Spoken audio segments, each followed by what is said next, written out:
Hello, everyone. Can you hear me all right? Excellent. I am incredibly excited that we're all here to talk about these ideas, to engage with them, and to eventually enact them. We're operating far beyond ourselves as individuals.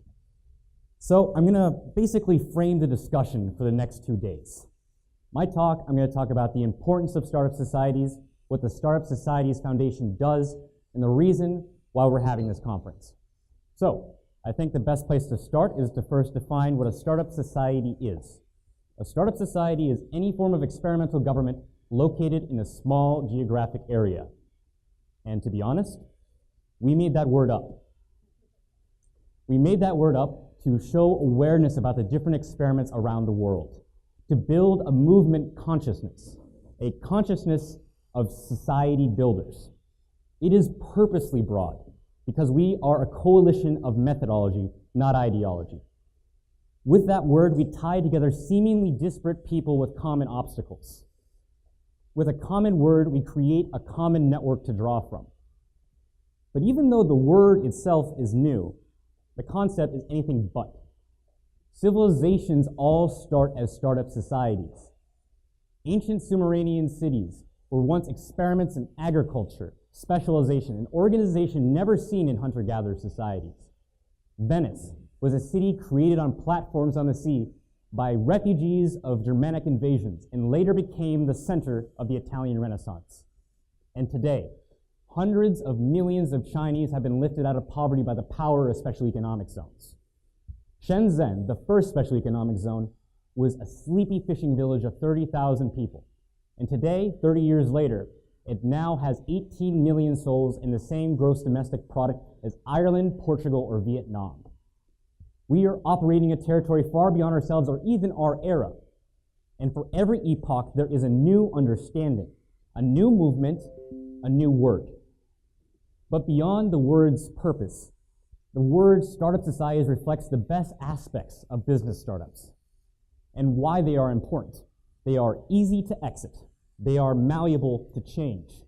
They are focused on data. They are personalized, and they are focused on technology. Now on to the point that they are easy to exit.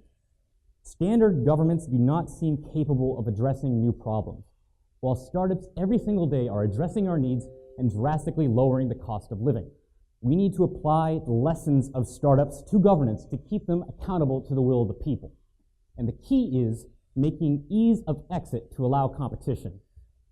Because of standard governments are large, citizens are stuck there by default, creating a monopoly. In contrast, startup societies are small and thus easy to lead. If they do not treat their citizens correctly, they will lose them. As a consequence, they have an incentive to treat their citizens right. Now, onto the point of being malleable. Standard governments always have to deal with entrenched interests.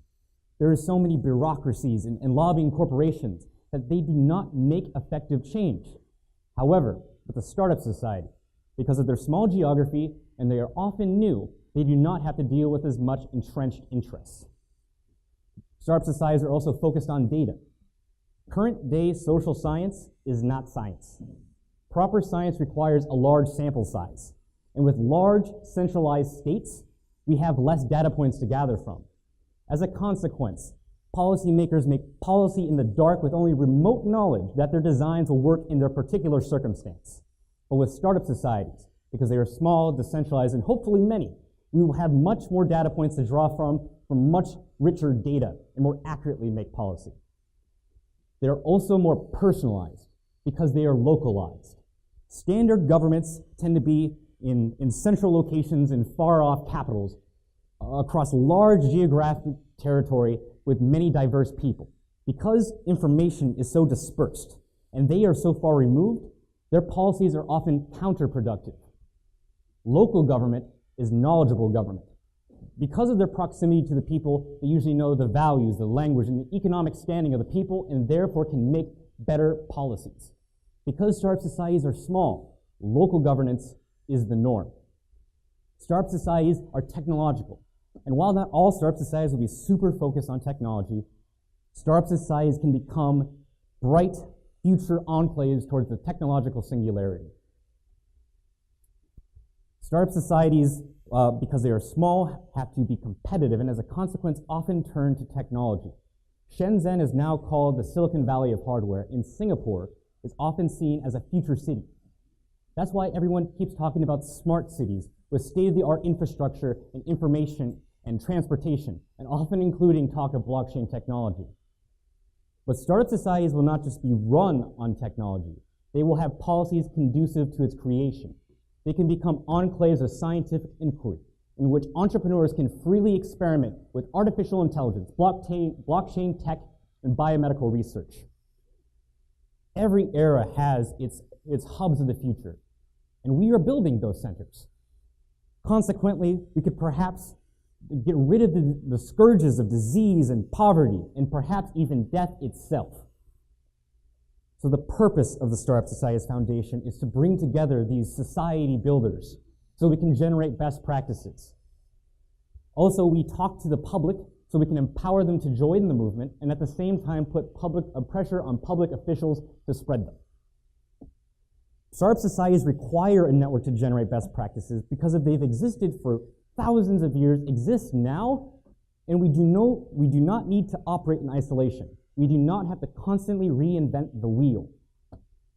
So why are we having this conference? Ultimately, collaboration is built on trust, and trust is begotten when you're in the same physical location. There is no replacement for seeing the whites in someone's eyes. Social media cannot do that. And from that trust, we build relationships, and from that relationships, we build new societies. We are entering a new era of politics, one of the frontier spirit, in which we do not argue, we build. We bear the cost of our ideals and the responsibility to put them into action. This will be the hardest thing we ever do. Most political movements will not tell you that. Movements that try to execute ideals without talking about the cost are dangerous Pied Pipers. People's lives that are at stake. But there is a cost to inaction as well as action. Without change, countless people will die of disease, poverty, and despotism. There are people in this world who see a world overlaid upon what we can touch. People with waking dreams just out of reach. People with these phantoms are often tortured by their unreality. But the people in this room will do everything in their power to manifest them, make them tangible and practical and beneficial for all. But we no longer have the luxury of waiting. If we do not make change now, things will stagnate. The levees are going to break. But with this method, we will not be swept away and we will ride the wave. This is not the beginning of the end. This is the end of the beginning. The world you desire can be won. It is real. It is possible. It exists. It is yours. Everyone, I welcome you to the Startup Society Summit. Have Thibault Serlet, would you welcome him? Thank you very much. Before we begin, I would like to thank a few of the people who made this conference possible. First and foremost, I would like to thank D10E. D10E is an organization which occupies a unique and extremely important niche. It is the world's leading conference that studies political and economic decentralization. They explore everything from fintech to solar panels to new cities. So if you like this conference, you'll absolutely love D10E, and their next event will be in Kiev, Ukraine, September 16 through 19, d10e.biz. Second, I would like to thank our staff, who spent thousands of hours over the last few months planning this conference. I'd especially like to thank Oana Molodoy. She is a hard worker, an excellent marketer, an entrepreneur, and most importantly, the mother of 5 children. Shoutouts to Joe McKinney, Matt McKibben, Kat, Sean, Chelsea, Justin, and all of our other organizers and volunteers. I would also like to thank Bradley for hooking us up with the City College and providing the venue free of charge. The California community college system is one of the best in the world, and it is in trouble. community colleges like the one that we are standing in provide affordable higher education to people who normally wouldn't have the opportunity to attend college. Arnold Schwarzenegger is probably the most famous product of the California community college system. He immigrated to the United States at the age of 21 from Austria with very little money and without speaking English. And in large part thanks to his experience at Santa Monica College, a community college, he became the governor. But community colleges in California are at risk because their funds depend on the choices of legislators. For them, funding is always 1 or 2 elections away from the brink of disaster. So many people in this room have been quite successful and have made fortunes with Bitcoins over the last few months and are looking for good charitable causes. There's one right here in front of you. The California community college system are uniquely open to new ideas and help make projects like this one possible. So the community college system needs more involvement from the Bitcoin community, and they need your help to educate the next generation. And last, I would like to thank somebody who couldn't make it to the conference, but is here at least in spirit. He probably wouldn't want me to say his name, so I won't. But he first got involved in startup societies in 1968 after he graduated from Georgetown University. And after that, he joined a treasure hunting expedition, which turned out to be Operation Atlantis, one of the earliest attempts at seasteading. They tried many things, from building an island to using ferrosteel cement boats, and they weathered pirates and hurricanes. And you can hear more at Isabel Simpson's talk, because I don't want to spoil the story, but it's really interesting. And after this, they got involved in many, many startup societies projects on land and on sea, and he finally fulfilled his lifelong dream of building a city in Argentina. And the clues that he left behind for me, Joe, and Preston are really what allowed us to look back and study the history of startup societies. So I would like to thank all of you, and thank you very much for coming to the Startup Society Summit.